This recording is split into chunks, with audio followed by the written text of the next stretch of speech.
প্ৰশ্নটোত 4 number প্ৰশ্নটোত দি থোৱা আছে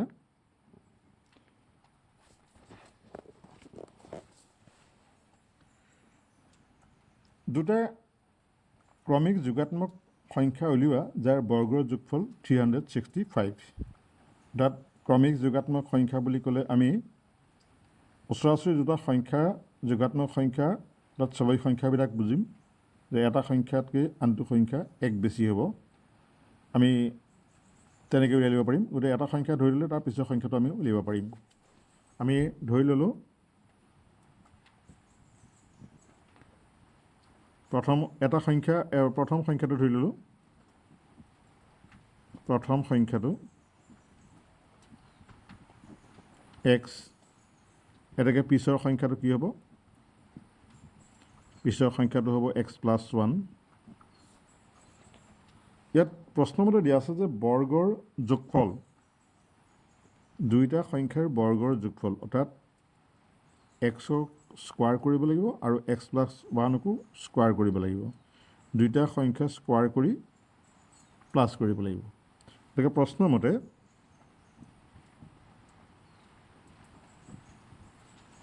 x square plus x + 1 whole square is equal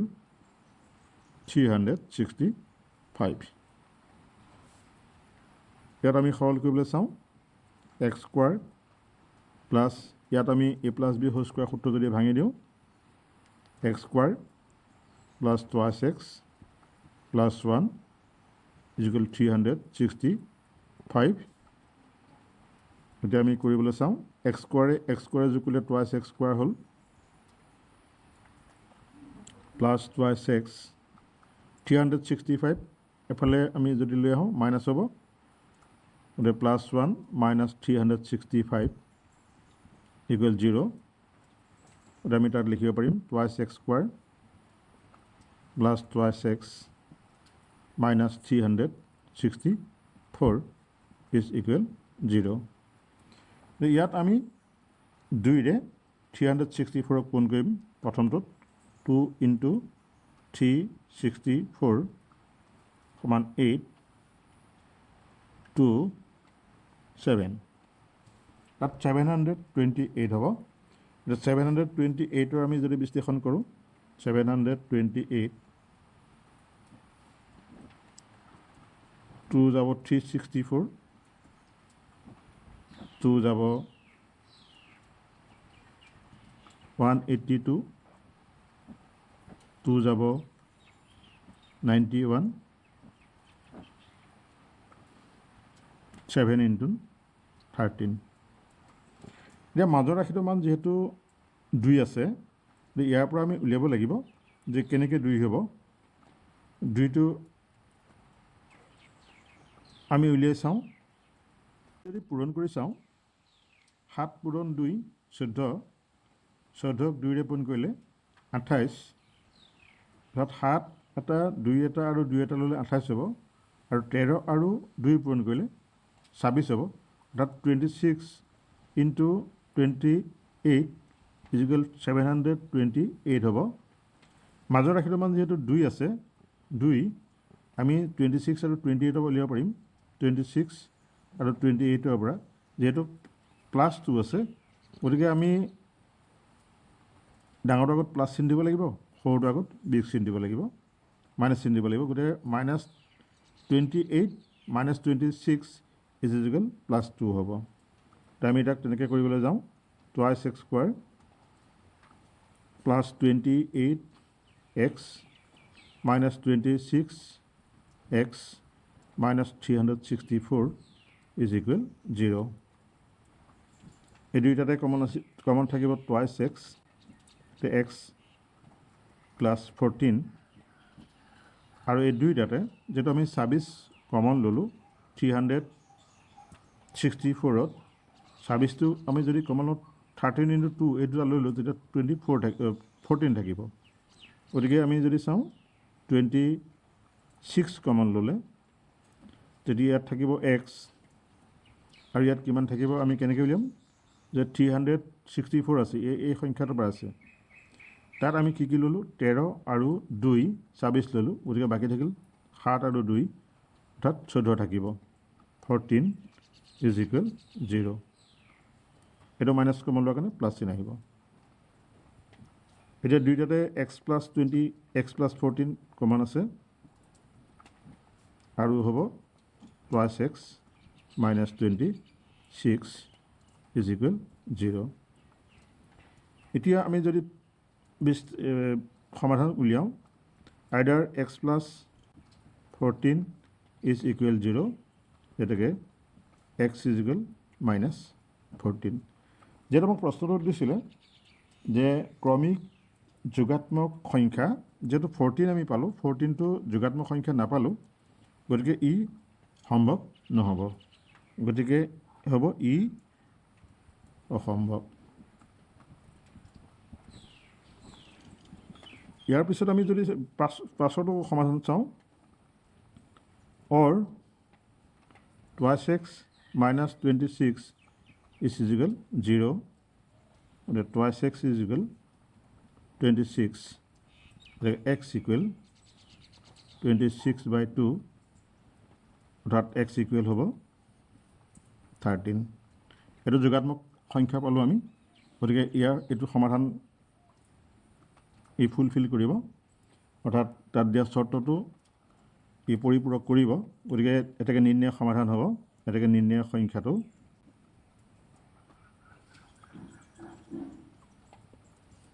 এক্সৰ মান যদি 13 হয় তেতিয়াহ'লে আনটো সংখ্যা হ'ব আনটো সংখ্যা যেহেতু আমি পাইছিলোঁ x + 1 এটাকে নিৰ্ণয়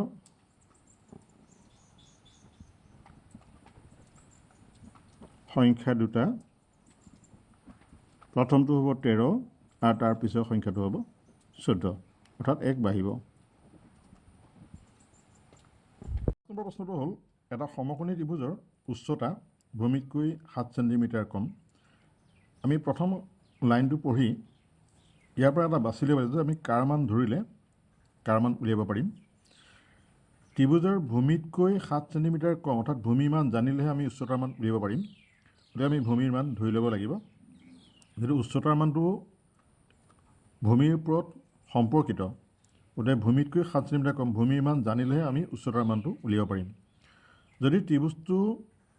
অতিভুজটো 13 সেন্টিমিটাৰ অন্যটো বাহু উলিয়াব লাগে যেটো আমি অতিভুজৰ ক্ষেত্ৰত সমকোণী ত্ৰিভুজৰ ক্ষেত্ৰত পাঠ্যপুস্তকৰ সূত্ৰ আমি পাই আহিছোঁ যে অতিভুজ স্কয়াৰ সমান অন্য দুটা বাহুৰ স্কয়াৰৰ যোগফল সেই সূত্ৰটো খটুৱাই আমি এটাৰ সমাধান কৰিবলৈ যত্ন কৰিম দে 5 নম্বৰ প্ৰশ্নটো হ'ল আমি ধৰোঁ 5 নম্বৰ প্ৰশ্নটোত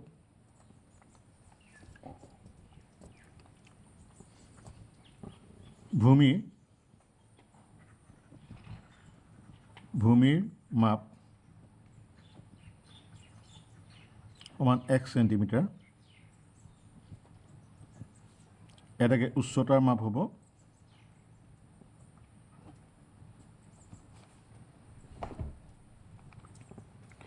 7 সেন্টিমিটাৰ কম বুলি কৈছে ভূমিতকৈ মানে ভূমি যিমান আছিলে x আছিলে তাৰ পৰা 7 সেন্টিমিটাৰ কম অৰ্থাৎ আমি বিগ দিব লাগিব 7 x - 7 এটো সেন্টিমিটাৰ আৰু দিয়া আছে অতিভুজটোৰ মাপ 13 সেন্টিমিটাৰ গতিকে আমি সমকোণী ত্ৰিভুজৰ ক্ষেত্ৰত যদি চাওঁ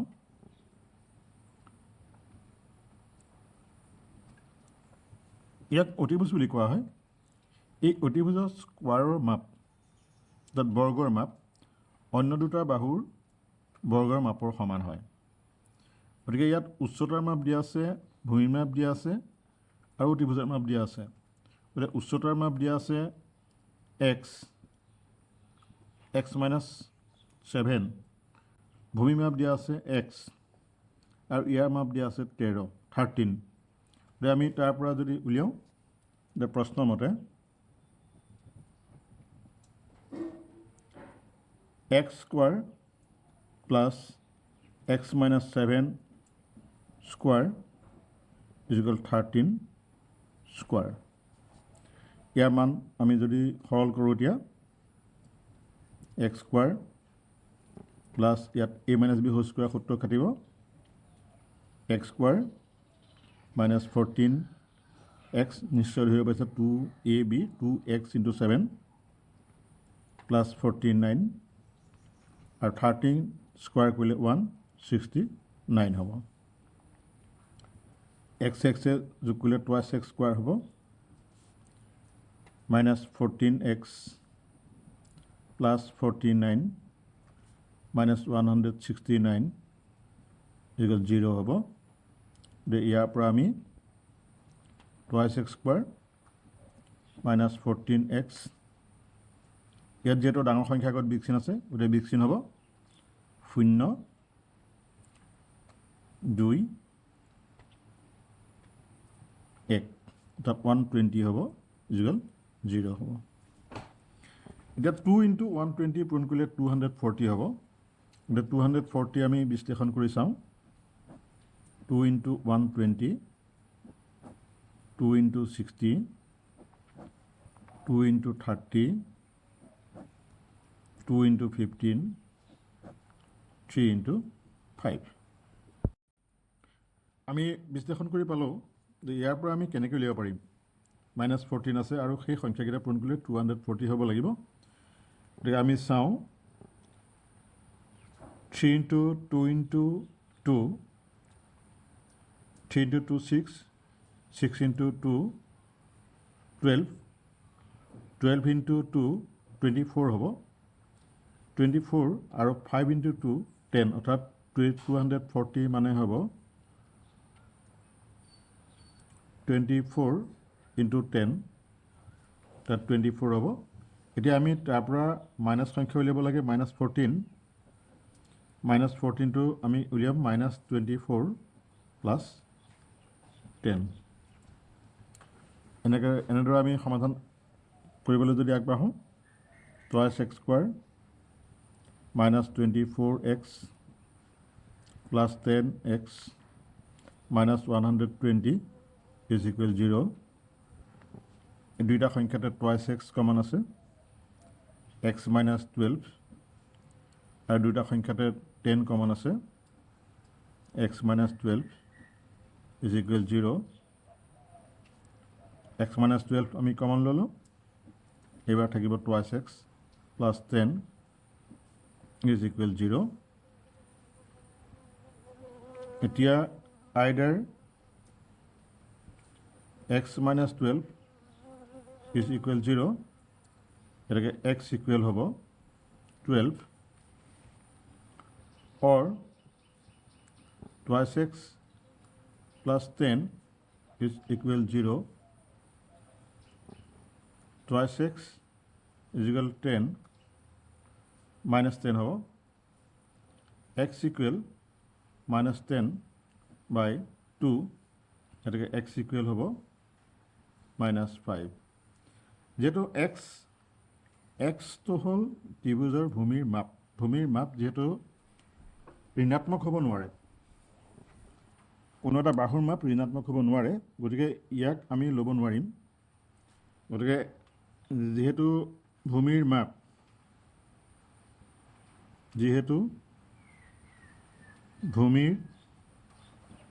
মাপ ঋণাত্মক হ'ব নোৱাৰে এতেকে x equal -5 হওক উপেক্ষা কৰা হ'ল অৰ্থাৎ আমি ইয়াত নেগলেক্ট কৰিলোঁ যেহেতু মাইনাছ হ'ব নোৱাৰে এতেকে উচ্চতাৰ মাপ ভূমিৰ মাপ নহয় উচ্চতাৰ মাপ এতেকে উচ্চতাৰ মাপ হ'ব 12 সেণ্টিমিটাৰ আৰু ভূমিৰ মাপ 12 + 7 সেণ্টিমিটাৰ সমান 5 সেণ্টিমিটাৰ ইয়াক আমি উত্তৰ হিচাপে লিখিব লাগিব এটা কুটিৰ শিল্পই দৈনিক এটা নিৰ্দিষ্ট সংখ্যক মাটিৰ বাচন তৈয়াৰ কৰে এদিন দেখা গ'ল যে প্ৰতিটো বস্তুৰ উৎপাদনৰ খৰচ টকাত সিদিনাৰ উৎপাদিত বস্তুৰ সংখ্যাৰ দুগুণতকৈ 3 বেছি যদি সিদিনা উৎপাদনৰ মুঠ ব্যয় 90 টকা উৎপাদিত বস্তুৰ সংখ্যা আৰু প্ৰতিটো বস্তুৰ ব্যয় কিমান হ'ব উলিয়াব লাগে। ইয়াত এটা কথা দি থোৱা আছে যে প্ৰতিটো বস্তুৰ উৎপাদনৰ খৰচ কিমান আমি যদি প্ৰশ্ন কৰোঁ তাৰ উত্তৰটো হ'ব যে সেইদিনা উৎপাদিত বস্তুৰ সংখ্যাৰ দুগুণতকৈ 3 বেছি। অৰ্থাৎ সেইদিনা উৎপাদিত বস্তুৰ সংখ্যা যদি আমি জানো তেতিয়াহ'লে তাৰ দুগুণ কৰি তাৰ লগত 3 বেছি অৰ্থাৎ যোগ কৰিলে প্ৰতিটো বস্তুৰ উৎপাদনৰ খৰচ আমি পাম। এই প্ৰশ্নটোত আমি ধৰিব লাগিব যিহেতু আমি উৎপাদনৰ খৰচটো জানিম যদিহে আমি উৎপাদিত বস্তুৰ সংখ্যা জানো। গতিকে প্ৰতিটো বস্তুৰ উৎপাদনৰ খৰচ আমি কেতিয়া জানিম যদি সিদিনা উৎপাদিত বস্তুৰ সংখ্যা আমি জানো। গতিকে আমি ইয়াৰ সমীকৰণ গঠন কৰিবৰ বাবে সিদিনা উৎপাদিত বস্তুৰ সংখ্যানো কিমান আমি সেইটোকে সংখ্যাটোকে ধৰি লৈ তাৰ পিছৰখিনি কথা আগবাঢ়িব পাৰিম। গতিকে ছাত্ৰ ছাত্ৰীসকল তোমালোকে প্ৰশ্নটো ভালদৰে পঢ়ি তাৰ পৰা যিটো অজ্ঞাত ৰাশি আমি ধৰিব লাগিব যাৰ মান ধৰিলে আমি দ্বিতীয়টো ৰাশি মান উলিয়াব পাৰিম সেইটো নিজে ভাবি বা তাৰ পৰা আমি উলিয়াই ল'ব লাগিব, প্ৰশ্নটোৰ পৰা উলিয়াই ল'ব লাগিব, যেতিয়াহে আমি ধৰা সংখ্যাটো সঠিক হ'ব। গতিকে আমি ইয়াত ধৰি লৈছোঁ ধৰোঁ উৎপাদিত বস্তুৰ সংখ্যা এক্সটা এতেকে উৎপাদনৰ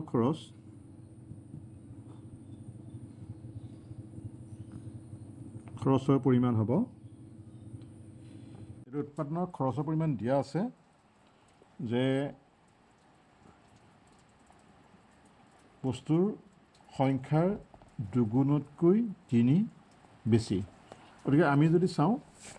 বস্তুৰ সংখ্যা আছিলে এক্স তাৰ দুগুণ টুৱাইছ এক্স প্লাছ 3। গতিকে এদিনত যিটো উৎপাদন হ'ল এই দুটা যদি আমি যোগ কৰোঁ x into twice X plus 3 অৰ্থাৎ বস্তুৰ সংখ্যা আৰু উৎপাদনৰ খৰচ দুয়োটা গোটালে তাৰ পৰিমাণটো হ'ব 90 টকা। গতিকে তাক আমি সমীকৰণ প্ৰশ্নমতে পাতি সমীকৰণ গঠন কৰিলোঁ আৰু আমি এইটো পূৰণ কৰি চালোঁ x into twice x square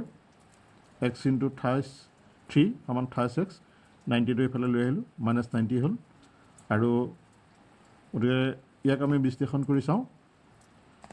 গতিকে 2 আৰু 90 পূৰণ কৰিলে হ'ব 180। আমি 180ৰ বিশ্লেষণ কৰি চাম হওক। অৰ্থাৎ 2 2 3 2 2 3 2 দুগুণ 4 4 তিনিগুণ 12 আৰু 5 তিনিগুণ 15 অৰ্থাৎ আমি 180 কেতিয়া পাম 180 কেতিয়া পাম আমি 12 পূৰণ 15 কৰিলে পাম। গতিকে মাজৰ ৰাশিটোৰ মান যিহেতু 3 আছে গতিকে 12 আৰু 15ৰ পৰা ওলাব গতিকে 12 আৰু 15ৰ পৰা ওলাব যিহেতু +3 গতিকে -12 প্লাছ 15 তাৰ পৰা আমি উলিয়াব পাৰিম। আমি ইয়াক ভাঙি চাওঁ twice x square plus 15x -12x -90 0। এই দুটা সংখ্যাত টুৱাইছ এক্সটো কমন আহিলে তেতিয়া এক্স কমন আহিলে তেতিয়া এক্স প্লাছ 15 হ'ব আৰু ইয়াত কমন আহিলে 6 কমন আহিলে তেতিয়া ইয়াত থাকিব টুৱাইছ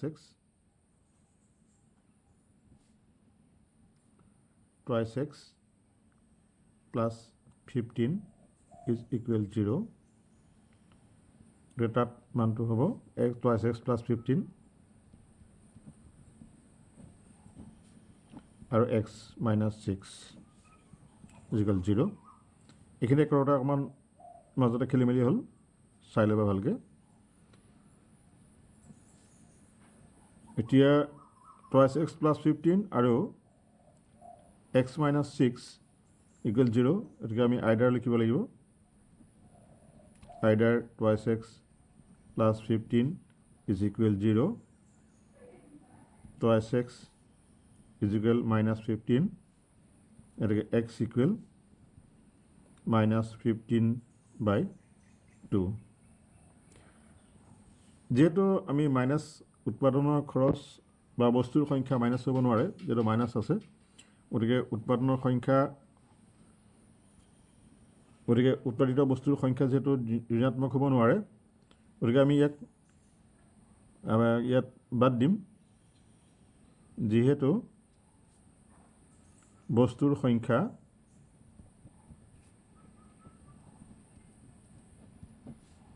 ঋণাত্মক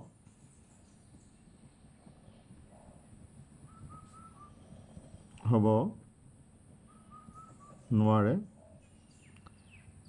এটাকে -15/2 উপেক্ষা কৰা হ'ল or দিয়া আছে x - 6 = 0 এটাকে x ইকুৱেল হ'ব +6 এটাকে বস্তুৰ সংখ্যা হ'ব এটাকে বস্তুৰ সংখ্যা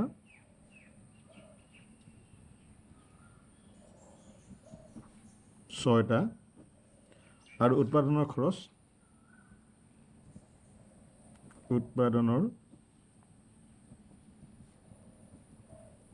খৰচ যেটা আমি লিখি থৈছোঁ আগত উৎপাদনৰ খৰচ 2x + 3 টকা গতিকে আমি তাক লিখিম 2 × 6 + 3 টকা 115 টকা এইটোৱে হ'ব উত্তৰ গতিকে ছাত্ৰ ছাত্ৰীসকল আমি এইটো অধ্যায় ইমানতে সামৰিছোঁ ইয়াৰ পিছতে আমি ইয়াৰ পিছৰ পাঠত পিছৰ অধ্যায়টোলৈ যাম